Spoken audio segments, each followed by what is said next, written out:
ojú tí mo fi wò fún nìkan torí ẹni mo yẹ sọ pé nǹkan táwọn èèyàn bá rí tó bá sọ nípa mi láàbúrò lórí íńtánẹ́ẹ̀tì káwọn èèyàn máa sọ fún mi bóyá àṣà àwọn olórin sìn ni láti máa la orúkọ mọ́yàn lórí téèyàn bá tiẹ̀ jẹ́ olórin òṣìṣẹ́ olúwa lèmi kan tiẹ̀ jẹ́ kájọ bí wájọ kan náà kò ní jẹ́ lójú gbangba. Délé ọmọ ogun dípẹ̀ ìjà tá a jà ti tó súnmọ́ mi ká dì mọ́ra owó ọkọ̀ ṣọlá.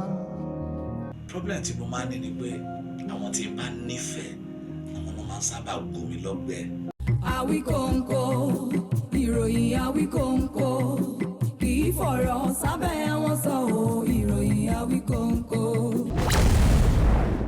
Orúkọ mi ni Wolii Ọladele olùṣọ́ àgùntàn Genesis Global àní Genesis Global káàkiri gbogbo àgbáyé nípa oore ọ̀fẹ́ Ọlọ́run.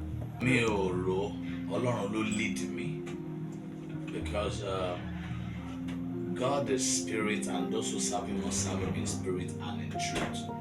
Mi kì í ṣe ìsọjí torí pé àwọn èèyàn ń ṣe, mi kì í ṣiṣẹ́ ìrore torí pé àwọn èèyàn ń ṣe, mo máa ń ṣe torí pé Olúwa bá ní kí n ṣe. And this is the first of its kind tí mo máa ṣe out of Lagos State ni mo fi lọ sí Abẹ́òkúta.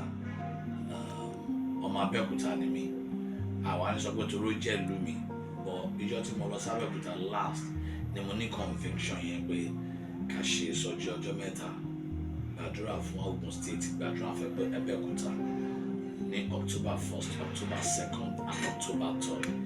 I was actually being led to go and do prophetic invasion 2024, 1st of October, 2nd of October, 3rd of October, and it's going to be wonderful. Kò dẹ̀ ṣe ìsọjí bóyá ṣẹlẹ nìkan, interdenominational prayer conference ni, interdenominational invasion ni, àtàláṣọ ara o, àti ẹni tó wọ sùtánà o, àti mùsùlùmí o, àti kírísítẹ́nì o, ẹni tó fẹ́ ìgbàlà ìwòsàn, ẹni tó fẹ́ kájọ yin Ọlọ́run pọ̀, ẹni tó fẹ́ rí ọwọ́ Ọlọ́run òjijì láti máa lọ síwájú sí nínú gbogbo nǹkan tó ní láti fẹ́ pàdé ní ọjọ́ yẹn. People shouldn't wait for what Genesis is going to do.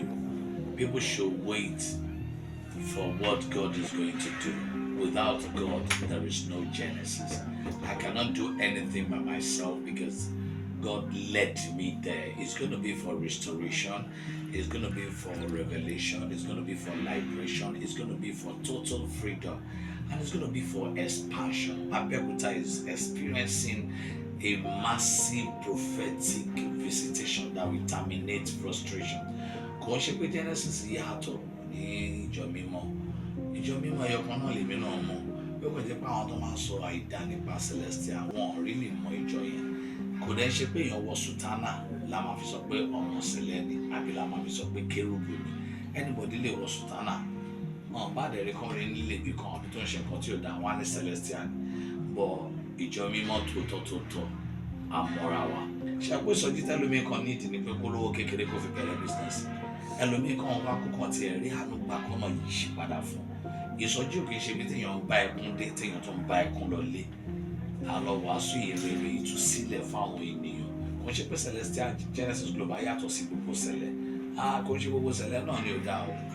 80%, 85% ṣẹlẹ̀ the church tó dá. Àìdébẹ̀ láì mọ̀. Ìkan tẹ́lómi dẹ̀ ń gbọ́ lókèèrè nípa ìjọ mímọ́ lẹ́lómi fi ń conclude lọ́ fi ń judge.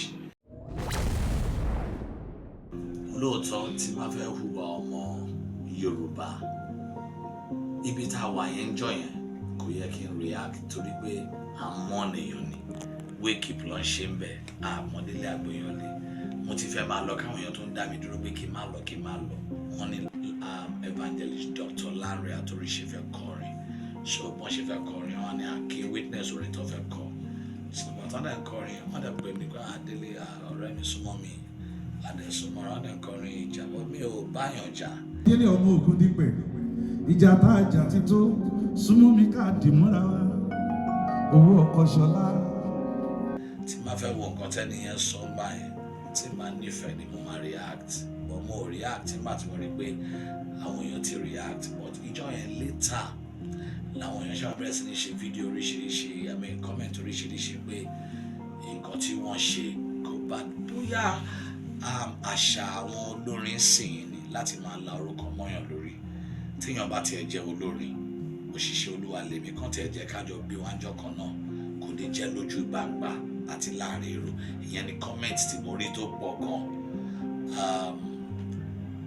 Ṣé mo wí pé mo sọ̀rọ̀ kan lẹ́ẹ̀kan mo ní King Sunny Adé gan ò lówó fún mi rí, bàbá Ebenezer Obey gan wọn kì í lówó fún mi, Uncle Shina Peters wọn ò lówó fún mi rí, many people. Àwọn náà dẹ̀ mọ̀ èèyàn ti mọ olórin pé ó ń kọrin ti pẹ́, ó yàtọ̀ sí pé a jẹ́ ọ̀rẹ́ ti pẹ́. Èmi ni máa ń pe gbogbo èèyàn lọ́rẹ́ mi. But let me tell you, love is a must, relationship is by choice. Nílẹ̀ Yorùbá ẹni yẹn gan fúnra wọn mọ̀ wípé mi ò lo ó fáwọn rí torí pé ìránṣẹ́ Ọlọ́run ni mi. Èmi náà dẹ̀ mọ̀ pé iṣẹ́ Ọlọ́run náà ń ṣe. Mi ò tí ì sọ pé ó máa ṣe mí lára bákan gẹ́gẹ́ bí ọmọ Yorùbá tá a bí léèrè tá a tán léèrè. Kí wá ní Atóríṣe báwo ni wá, Atóríṣe ọ̀rẹ́ mi Lanre Atóríṣe máa máa tijú pé gbogbo ojú wò mí, ẹ̀kọ́ wo làwọn òbí mi kọ́ mi. So bóníkálùkù bá ṣe mọ̀ wá ẹ̀ hù ló ṣe máa wò. Ǹjẹ́ jẹ́ mọ̀ pé ohun tó burú jù ní social media ni pé ká ṣọ́ ohun tá à ń ṣe torí ẹni tá a ṣe sí ó lè máa kọ̀, ó lè jẹ́ àwọn tó ń wò náà máa padà kọ̀ wípé kíní kò tó àbí ó tọ́ ètò. Above all má gbà mọ́ra nítorí kò síbi tá a ti pé bọ̀dá Jésù àbí ọ̀nkú Jésù. Ẹni tó bá mọ dáadáa tó mọ rere kó ṣe, ẹni tí ò mọ rere kó ṣe.